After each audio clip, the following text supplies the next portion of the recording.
आज है 14 सितंबर 2025, दिन है रविवार। आइए देखते हैं मध्य प्रदेश की 10 बड़ी खबरें। वैश्विक बाजार से सीधे जुड़ेंगे मध्य प्रदेश के कपास उत्पादक किसान। आपको बता दें, मुख्यमंत्री डॉक्टर मोहन यादव ने कहा है कि जैविक कपास उत्पादन में मध्य प्रदेश देश के अग्रणी राज्यों में है। देश में जितना जैविक कपास उत्पादन होता है उसमें मध्य प्रदेश का योगदान लगभग 40% है। प्रधानमंत्री नरेंद्र मोदी द्वारा धार जिले में प्रथम पीएम मित्रा पार्क के शिलान्यास से मध्य प्रदेश देश की कॉटन कैपिटल बन जाएगा। कपास उत्पादक किसानों का सीधा संपर्क अंतर्राष्ट्रीय बाजार से हो जाएगा। पीएम मित्रा पार्क किसानों की मेहनत को वैश्विक पहचान दिलाने वाला ऐतिहासिक क्षण होगा।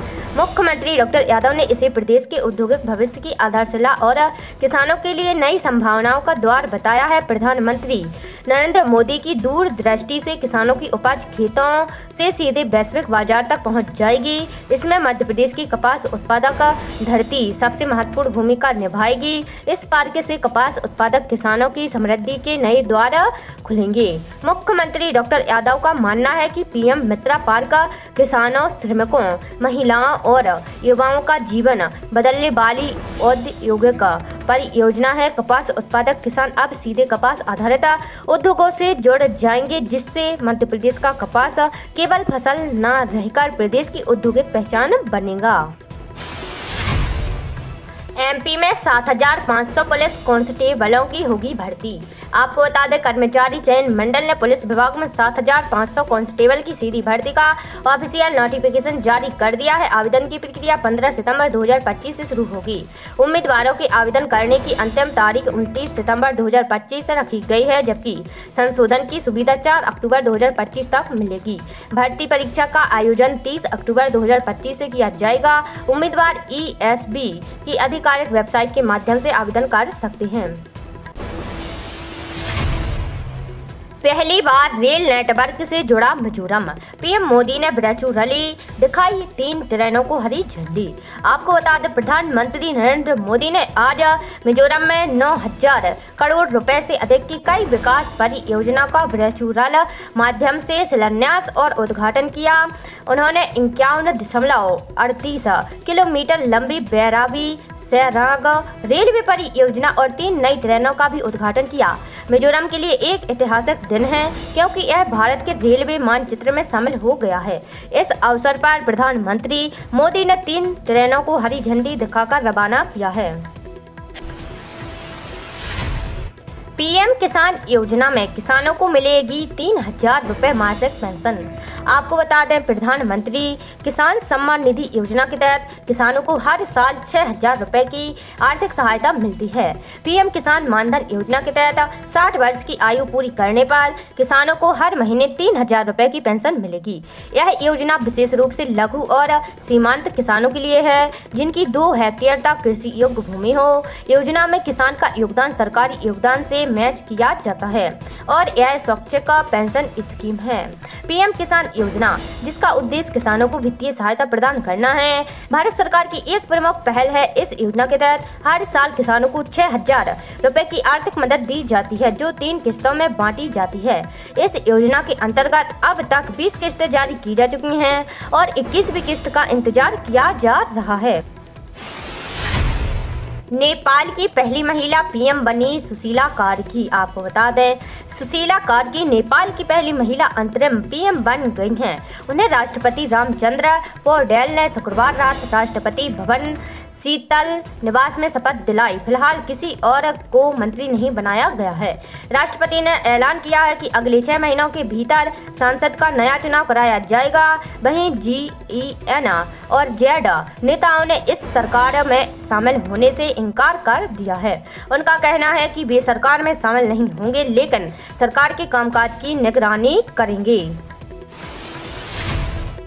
ओबीसी आरक्षण पर भोपाल में अधिवक्ताओं की बैठक, 13% पदों को होल्ड किए। आपको बता दें, ओबीसी को 27% आरक्षण दिए जाने को लेकर भोपाल में महाधिवक्ता प्रशांत सिंह की मौजूदगी में बुलाई गई बैठक में 13% पदों को होल्ड किए जाने का मामला सबसे अधिक उठा। इस मामले में महाधिवक्ता ओबीसी महासभा और 27% आरक्षण की मांग कर रहे याचिकाकर्ताओं के वकीलों को संतुष्ट नहीं कर सकी। महाधिवक्ता ने कहा कि ऐसा होने पर दूसरे पक्ष के लोग कोर्ट चले जाएंगे और पूरा मामला फिर लटक जाएगा। हालांकि पूरी बैठक के दौरान उन्होंने कहा कि सरकार की मंशा साफ है, सरकार 27% आरक्षण देने के लिए तैयार है। एमपी के दक्षिणी हिस्से में कल से तेज बारिश, इंदौर, जबलपुर, नर्मदापुरम संभाग के 11 जिले भीगेंगे। आपको बता दें, टर्फ और साइक्लोनिक सर्कुलेशन सिस्टम की वजह से 14 और 15 सितंबर से मध्य प्रदेश में तेज बारिश का दौर फिर से शुरू हो सकता है। मौसम विभाग ने शनिवार को हल्की बारिश का अलर्ट जारी किया है, लेकिन इसके बाद इंदौर, जबलपुर और नर्मदापुरम संभाग में तेज बारिश की चेतावनी जारी की गई है।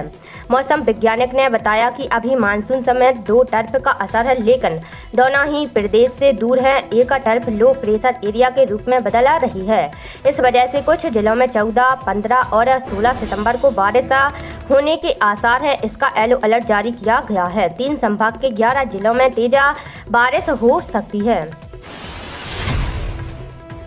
राजस्थान में 1 करोड़ बच्चों के आधार स्कूलों में अपडेट होंगे। आपको बता दें, राजस्थान में 1 करोड़ से ज़्यादा बच्चों का आधार अपडेट होगा। छोटे बच्चों के आधार कार्ड बनाने और अपडेट करने की धीमी गति को देखते हुए यह निर्णय लिया गया है। माता पिता के आधार और अन्य पहचान पत्र को इससे लिंक किया जाएगा।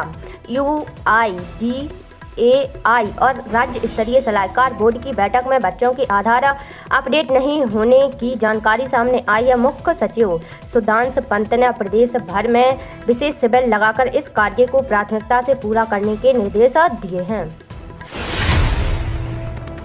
पंजाब में किसानों को सबसे अधिक मुआवजा। आपको बता दें, पंजाब में बाढ़ से किसानों की फसलों को काफ़ी नुकसान पहुंचा है, लेकिन इस मुश्किल समय में आम आदमी पार्टी आप की सरकार ने किसानों को अकेला नहीं छोड़ा। मुख्यमंत्री भगवंत मान ने तुरंत बड़ा फैसला लेते हुए घोषणा की कि हर प्रभावित किसानों को 20,000 प्रति एकड़ मुआवजा दिया जाएगा। यह सिर्फ पंजाब ही नहीं बल्कि पूरे देश में अब तक का सबसे बड़ा मुआवजा है। सरकार ने यह कदम सिर्फ कागजों पर नहीं बल्कि किसानों को तुरंत राहत देने के लिए लिया है। हरियाणा में किसानों को फसलों का नुकसान अधिकतम 15,000 प्रति एकड़, गुजरात में करीब 8,900 प्रति एकड़, मध्य प्रदेश में करीब 12,950 प्रति एकड़, उत्तर प्रदेश और राजस्थान में अधिकतर 5,000 से 7,000 प्रति एकड़ तक राहत मिलती है। रूस के कामचटका में 7.4 तीव्रता का भूकंप। आपको बता दें, रूस के कामचटका में शनिवार को 7.4 तीव्रता का भूकंप आया है। भूकंप के बाद यहां सुनामी की चेतावनी जारी की गई है। यह भूकंप 39.5 किलोमीटर की गहराई पर आया है। USGS ने पहले भूकंप की तीव्रता 7.5 बताई थी, लेकिन बाद में इसे 7.4 कर दिया है। पैसिफिक सुनामी चेतावनी केंद्र ने कहा कि भूकंप के केंद्र से 300 किलोमीटर के दायरे में रूस के तटों पर खतरनाक लहरें उठ सकती हैं।